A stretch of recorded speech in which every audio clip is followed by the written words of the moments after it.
Hello everybody and welcome to my first YouTube video in a very long time. I thought I would start doing this again. Brushed off that camera dust because the camera was not cheap, so I thought I should start to get back into this, and I have a little bit more confidence now, so that always helps. But today I am talking about my skin journey.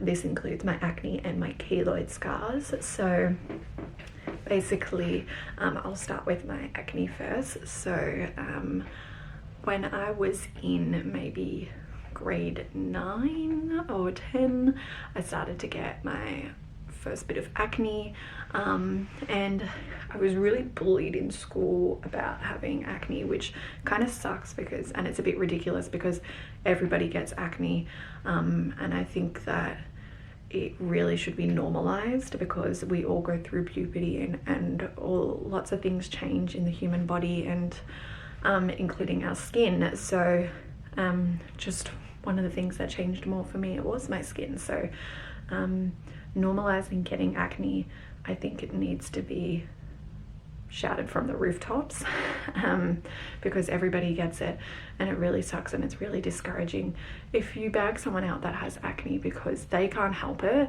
most of the time, especially puberty orientated acne. So yeah, I first had acne when I was in year 9 and 10, and my acne in school was basically purely like clogged up pores type of acne. So you know, because I was a little twig back in high school, so I ate whatever I wanted and I never put on weight, which would be nice to say the same thing now. Honestly, one of the things that I saw was my skin getting bad, which is inherited. My family does get acne, so it wasn't really a surprise. I mainly got acne in my T-zone when I was in high school, so that's where I got a lot of facials, I got a lot of microdermabrasion. I almost had every type of facial and microdermabrasion under the sun. I got treated a lot, lots of picking and lots of chemicals and products going on my face that I wasn't educated about. I just trusted the experts and they put whatever on my face and I was like, yeah, go for it. So but I feel like now when I look back, I feel like maybe people were just literally putting things on my face for the sale product, not actually to help my skin. It was just good at the time, and because I didn't have much knowledge on it, I just accepted it. And I felt like no one was actually looking at my skin. It was just more layering on top and on top of more products. But, you know, my skin would break out from this and then they'd be like, oh, you need another treatment, not actually really resolving anything.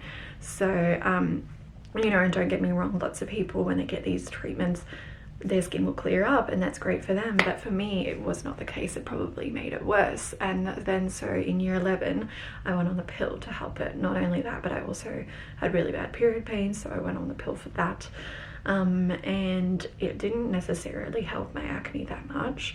It did a little bit, but not really. So I just kept getting all those products and those treatments, hoping that it would work. And then pretty much at the end of year 12, I was, not at the end, maybe halfway through year 12, I was pretty fed up with my skin, and was kind of getting to the age of like, oh, well, puberty's kind of ending and I'm getting acne still, and like everybody else is kind of having their skin cleared up and all this stuff. So I was a bit discouraged by it. And so I went on Roaccutane, and Roaccutane, if you don't know, is a very harsh and severe acne drug that basically, it's like a super drug for acne, and it clears your skin right up, but it's also very harsh. It has symptoms related to depression, and it has symptoms of dryness. It basically dries out your skin so you don't have those natural oils. And so I got symptoms of extremely dry lips, which I still suffer from now, and my eyes started to dry up, and I had brain fogs, which wasn't any good in year 12. So I only took the drug every second day, I ended up needing glasses in the end of year 12, so that was kind of a symptom, a long-term symptom from the drug. But I was extremely happy because by the time I ended that, which was about a year, my skin was clear, so it was all happy days. And yeah, my skin was pretty much clear from 18, 19, and I wasn't on anything. I took care of my skin like I normally would, and then when I hit 20 and all the 21st birthdays came, lots of alcohol, lots of different foods and stuff like that, always putting on makeup for parties and stuff, my skin came back even worse than ever. And usually when you go on Roaccutane, lots of dermatologists say that you should only need to go on it once and then your skin will be pretty clear for the rest of your life and all this other stuff. But I was one of those percentage people, it's like 10%, that it comes back and it flares up again. So I had to make the hard decision whether or not I wanted to go back on Roaccutane, but it was kind of not really a hard decision at the time because I was so desperate, and because it was worse than ever and I was older and basically no one had acne and I was the only one. It felt like it was so isolating. I went back on it, and at the start, if you know Roaccutane, your skin kind of gets better before it gets worse. So it got worse. Oh, sorry, it gets worse before it gets better.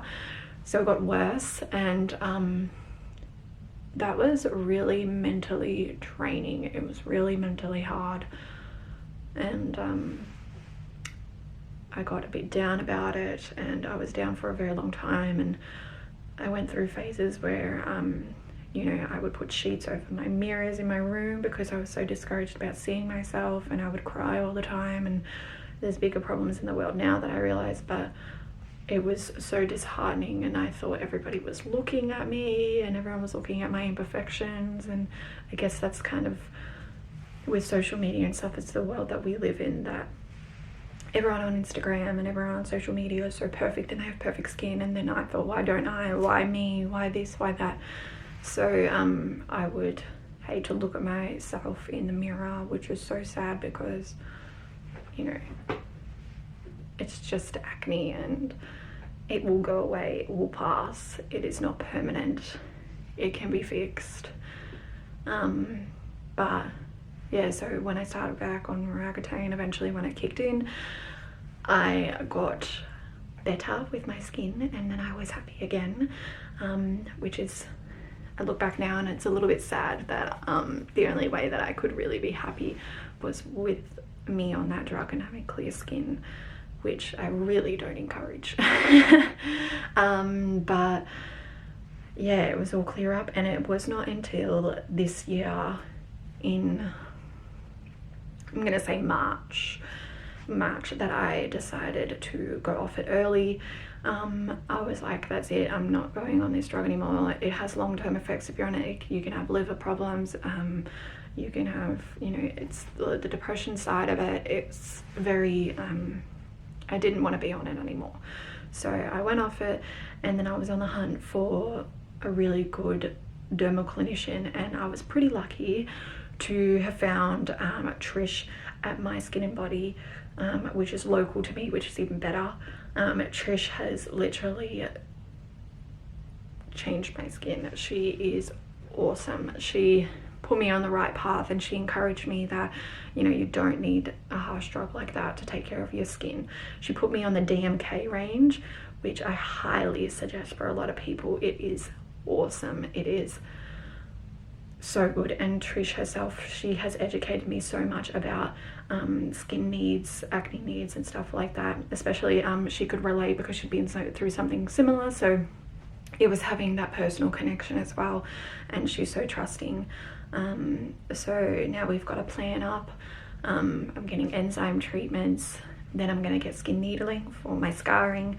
But I feel so confident in my own skin, and I haven't felt confident naturally without any drugs for a very, very long. I can't even remember the last time. So I am in debt to Trish.